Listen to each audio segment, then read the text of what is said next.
Assalamualaikum at magandang araw po mga vibes. Today is 10th day of Ramadan at dahil hindi pa rin nga pala tayo pwedeng mag-fasting, ay magluluto tayo ng lunch.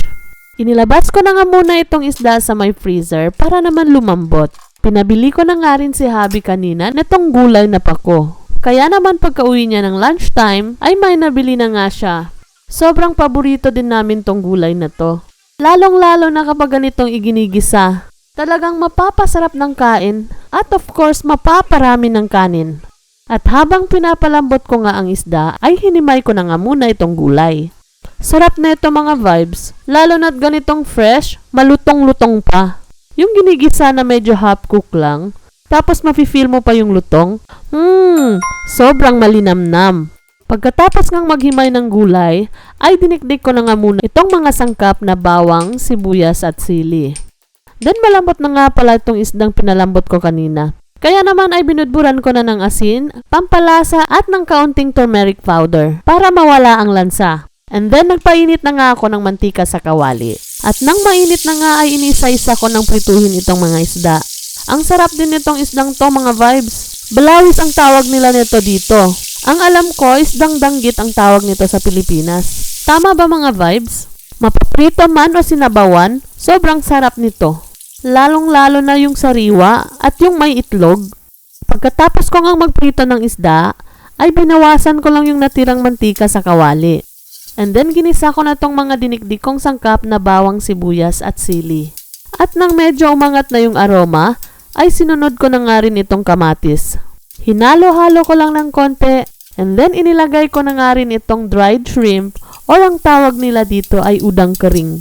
Tapos sinunod ko na nga rin ilagay itong nahugasan ko ng gulay.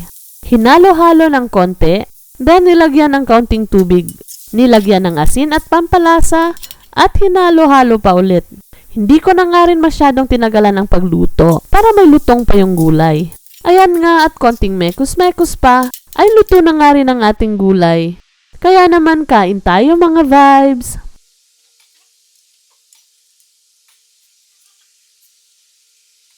Kinahaponan nga ay lumakad kami ni Habi para maghanap ng uulamin naman for dinner. Sa sobrang daming ang naiisip na ulam, ang ending ay sardinas na nga lang ang uulamin namin. Pero wag kayo mga vibes, pasasarapin natin to. Pagkarating ng bahay ay naghanda na nga ako nitong mga sangkap and then pinainit ko na ang mantika sa kawali. At nang mainit na nga ay iginisa ko na nga rin muna itong dinikdik kong sangkap na bawang, sibuyas at sili. Pagkaangat na ng aroma ay inilagay ko na nga itong sardinas. Hinalo-halo ko lang saglit and then nilagyan ng tubig. At nang kumulo na, nilagyan ko na ng asin, pampalasa at saka na rin ng konting white pepper powder. Sinunod ko namang ilagay itong miswa. Then pinakuluan ng ilang saglit pa at ayan na nga at luto na ang ating ginisang sardinas na may miswa. Pagkatapos ko ngang magluto ay inihanda ko ng hapagkainan. At nang makakain na nga rin kami. Kaya naman kain tayo mga vibes.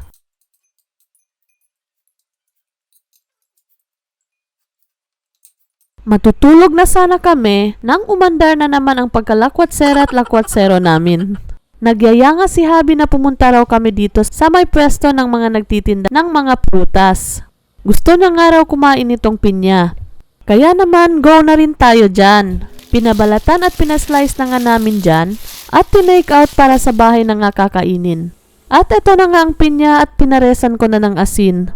And that's all for today. See you on my next vlog.